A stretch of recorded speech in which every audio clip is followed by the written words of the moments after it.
Hola, ¿cómo están? Buenos días.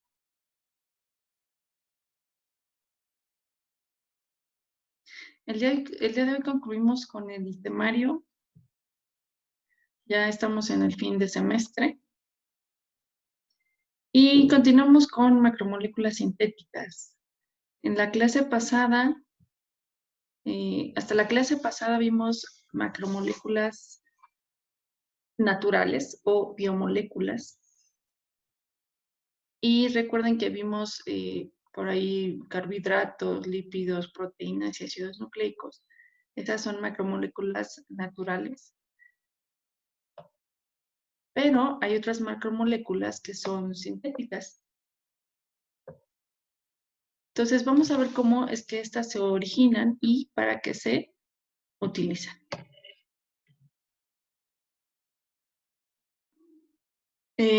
Una forma de clasificarlas, aquí están las sintéticas, es en polímeros de adición y polímeros de condensación de acuerdo a la reacción química que las origina. Esa es una de ellas, es la que vamos a ver, pero puede haber, hay otras de hecho. Eh, bien, la generación de estas macromoléculas sintéticas pues fue a partir del siglo XX y se diversificaron de tal forma que entre ellas están los plásticos. De tal forma que en el día de hoy contamos con muchísimos materiales que provienen de estas macromoléculas sintéticas. Entre ellos, por ejemplo, están los envases de todo tipo, los muebles, accesorios, fibras sintéticas como el nylon, el dacron, el orlón, pero también, por ejemplo, máquinas, equipos electrónicos y vehículos. Entonces, este tipo de macromoléculas, debido al impacto económico de toda la industria que las respaldan, pues tienen importancia económica mundial.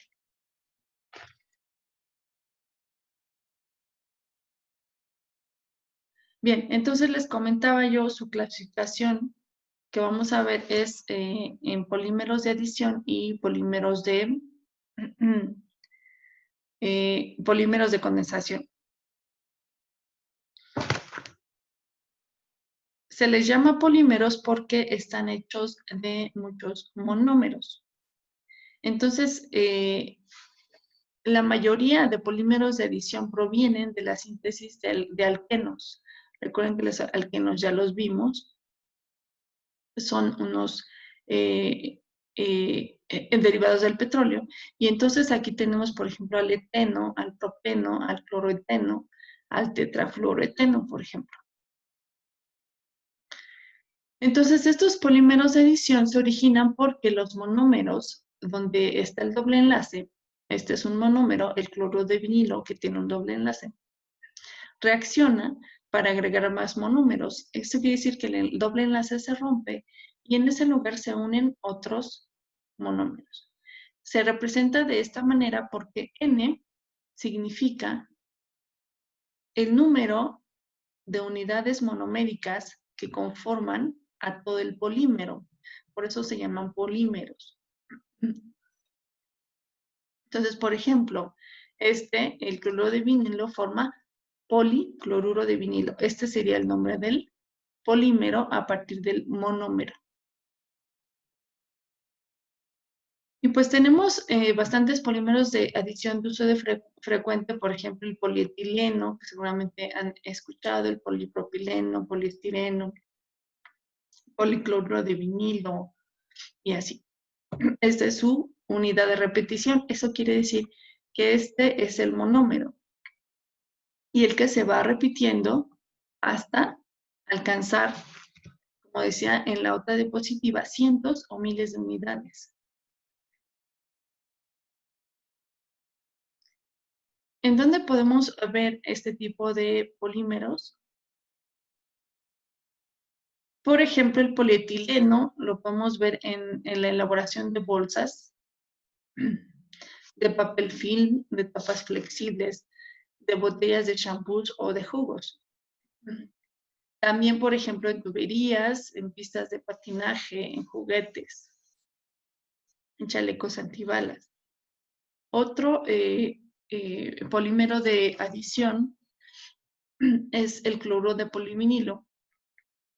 Y este se utiliza para fabricar tuberías de drenaje, mangueras de jardín, envolturas plásticas, cueros sintéticos, entre otros. El poliestireno, por ejemplo, se utiliza para fabricar carcasas de CD, de baterías para vehículos, afeitadoras, aislantes. El poliacrilonitrilo es utilizado para la fabricación de fibras textiles, toldos, fieltros, velas para embarcaciones.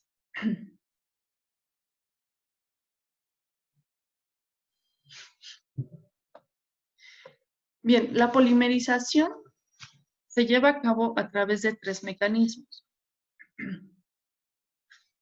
En cada uno de estos, hay un paso de iniciación, otro de propagación y uno de terminación. Entonces, puede llevarse a cabo polimerización por radicales libres. Estamos hablando de polímeros de adición. Entonces, en este tipo de reacción, la polimerización es lo que decíamos, que es la conformación de la cadena de monómeros. Se puede llevar a cabo por radicales libres, por una polimeración catiónica y una aniónica. Y como les decía, en general hay un paso de iniciación donde se inicia la cadena, como su nombre lo dice, otro de propagación donde se van sumando moléculas de monómeros a la cadena y una de terminación, donde como tal se da fin a la suma de monómeros y la cadena se corta. Entonces, cada uno de estos tipos de polimerización lleva a cabo estos. Y después tenemos a los polímeros de condensación. En este caso, son polímeros que van creciendo por pasos o etapas, porque se forman nuevos enlaces entre moléculas que poseen 2 o 3 grupos funcionales, con pérdida de una molécula pequeña. Por ejemplo, en esta reacción tenemos a la diamina más el ácido carboxílico, que genera poliamida más agua. Con esto nos referimos a que se pierde una molécula pequeña, en este caso agua. Y como ejemplo tenemos, por ejemplo, el nylon 66, que es una de las fibras sintéticas más importantes. Seguramente lo han escuchado. Y este se produce a partir de ácido adípico o dicarboxílico de 6 carbonos, es este, y la hexametilendiamina, que es una diamina de 6 carbonos, que es.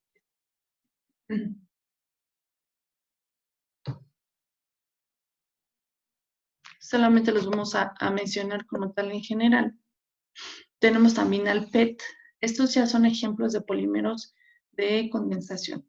Entonces, el PET, que se usa generalmente para envases, y dado que es un plástico de buena calidad, pues se utiliza principalmente para bebidas carbonatadas, es decir, refrescos, agua purificada, aceites, conservas, para cosméticos, también para productos químicos y productos farmacéuticos. Y esta es su reacción de condensación. Tenemos tereftalato de dimetilo más etilenglicol.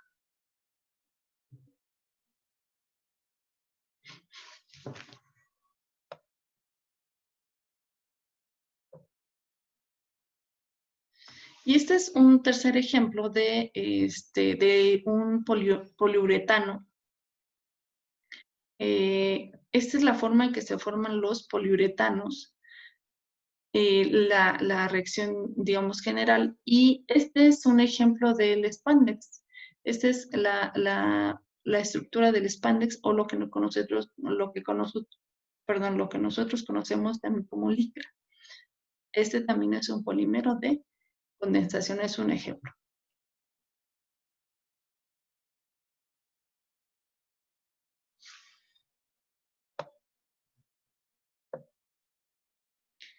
Y pues sería todo por la clase del día de hoy, chicos. Gracias por su atención, gracias por continuar con su semestre a pesar de las circunstancias. Los felicito porque ya concluyeron.